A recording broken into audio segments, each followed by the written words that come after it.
Catch.44, the debate in the bar between Tess, Cara, and Dawn.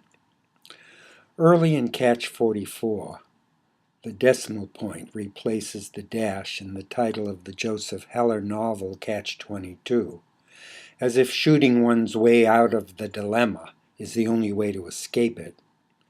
Just before they go into action, the women gangsters, Tess and Cara, with cohort Dawn refereeing, debate the question, is it possible to fake having to make a compromise? Tess claims that it's half possible, Cara that it's not possible at all. Why, I wondered as the scene unfolded, does an action film about women gangsters address itself to an abstruse topic that would be far more suitable in a journal of analytic philosophy? Is writer-director Aaron Harvey satirizing the characters for their pretentiousness, or the audience for its stupidity, that is, for its failure to follow the argument the first time through? For I venture to say that upon first hearing nobody can follow it. If, however, even after the 10th hearing no one can follow it, then Aaron must include himself among the members of his audience as the butt of a joke. To answer these questions, I transcribed the dialogue and read it over 10 times. The result? I, for one, wish to dispel any suspicion that Aaron is either toying with his characters or his audience, or is playing with himself. The debate, which I shall examine in a moment, is complex, but makes sense. It illustrates the feminist theme, which is the theme of the film, that smart women are nevertheless far too real to hold a candle to smart men when it comes to duplicity. And why not? Since women can't be realistic role models for their children, and why not? Since women can't be realistic role models for the children they raise unless the women are real. In contrast, the real world of men into which women dispatch those children, with the significant exception of the world of sports, which serves as a deceptive cover for the book of life, is, in essence, duplicitous. How could it be otherwise, when the men in charge must disarm their rivals who are everywhere by deceiving them? As for the men who deceive women, the best that women can do when they can't reform them is, as Tess demonstrates, to burn them. Here's the debate. And that is the secret. That's the secret? Yep. Yeah, she's right, Tess. Everybody knows that already. Yeah, why don't you tell us another one? Fine. Secret number 2. Fake it. That's definitely not a secret. Kinda is. All right. So how does that relate to what we're doing now? I'll tell you. See, most women apply secret number 2 to one thing. Sex. The rest of the time we're too real. Too real because it's in our nature to be real, which ultimately is a woman's downfall. But faking it keeps you living in man's land. Whoa, who the fuck wants to live in man's land? We're already living in it, guys. All right, wait, let me ask you a question then. Would you be faking it if you compromise? Because you can't fake compromise. You half can. What the fuck does that mean? Compromise is half faking. Because if you weren't compromising half, you would have it all. In which case, you wouldn't be faking, you would be taking. For example, guys compromise when they leave the toilet seat down. They do it because they know they can't win. And I'm not faking it because I don't pretend not to mind when they do leave the toilet seat up. Because I do. Slow it down. How is that a compromise on your end? Yeah, and I thought that you said we should fake it. It's a compromise because I'd fake other things to get my way. Or I'd take away the pussy. What are you even talking about? I think you're confusing yourself. No, I think it's just too complicated for you to understand. No, it's not at all. I get what you're saying. I just don't agree with you. To me, compromising is not faking.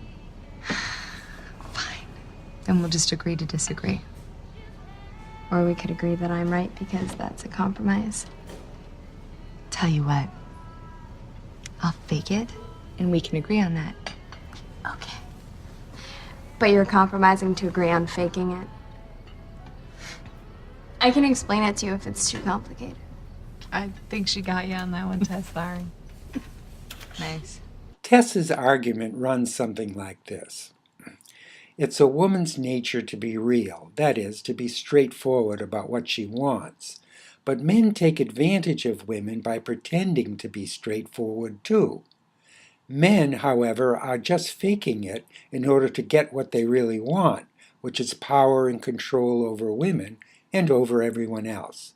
So, women have to fake it too in order to deal with men and not go under to them. In a world controlled by men, that is, in man's land, where distrust and deception is the rule. Then Kara asks Tess, "Would you be faking it if you compromise?" To which Tess replies that you'd be half faking it. Kara, however, doubts that it's possible to fake or even half fake a compromise. For if each of the parties to a compromise agrees to take less than what each really wants, then the agreement is genuine and not faked. Kara is thinking here of an agreement to compromise as a single situation, isolated from the ongoing relationship between the parties to the compromise. But Tess is thinking of a series of situations, such that the genuineness of the compromise in one situation might serve merely as a ploy to, quote, to fake other things to get my way, unquote. That is, in subsequent situations to compromise the compromise. That's what Tess means when she claims it's possible to half fake the compromise. Kara might have reminded Tess that at the time the compromise is made, the compromise is considered by both parties to be genuine, even if later on its genuineness proves not to have been in good faith. Instead, Kara dismisses Tess. Quote, "I think you're confusing yourself," unquote. In fact, Tess is not confusing herself. Tess knows what Tess means, but Tess and Kara are confusing each other by failing to distinguish the difference between a compromise lifted out of context of a relationship and considered to be a single isolated event.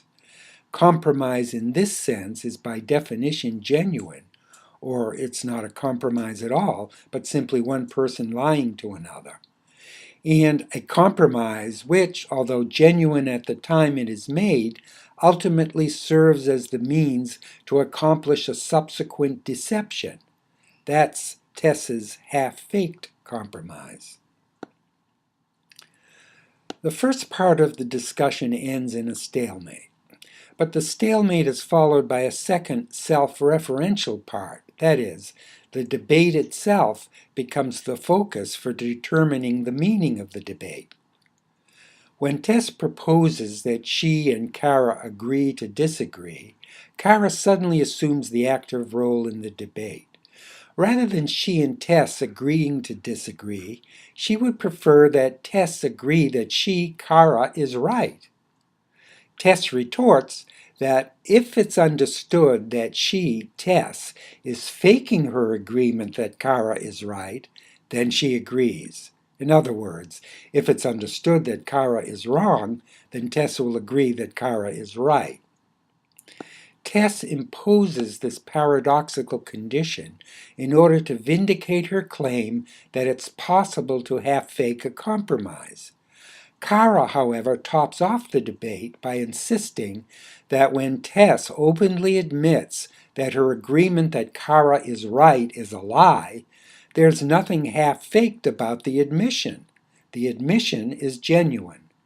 Thereby, Kara carries her point that one either agrees or disagrees to make a compromise. One cannot half-fake the compromise.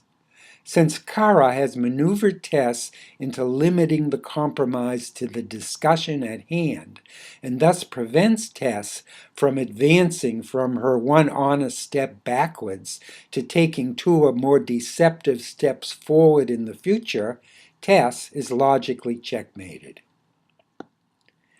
In this exercise of wit between Tess and Kara, written in the same exuberant spirit as the one between Rosalind and Celia on the topic of fortune versus nature in Shakespeare's As You Like It, Act 1, Scene 2, lines 35 through 54, Kara comes off as the winner.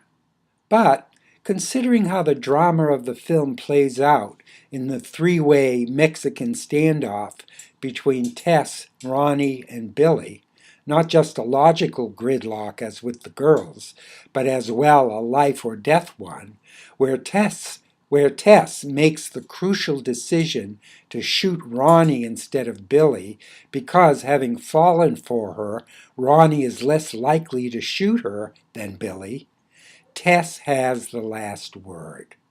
Women, Tess argued previously, are, quote, too real because it's in our nature to be real, which ultimately is a woman's downfall, unquote. In other words, the downfall of women is that in an attempt to counterbalance the distrust which runs rampant in the world and which renders the world uninhabitable, women trust too much. Judging gang leader Mel by her own high standard of fairness, Tess trusts that Mel genuinely wishes to give the girls a chance to redeem themselves for a previous failure to deliver the goods, when in fact he has set them up to be killed. And the downfall of Kara and Dawn is that they trust Tess's judgment. The debate between the girls establishes too late their friend's fallibility. On the other hand, one can excuse, nay, even admire, the girl's naivete in the face of the multi-layered deceptions practiced by psychopathic Mel and homicidal Ronnie, and in general by the entire population of Man's Land. For Tessa's survival after the shootout holds out hope, even if just barely, of a better world funded by the spoils of the bad one.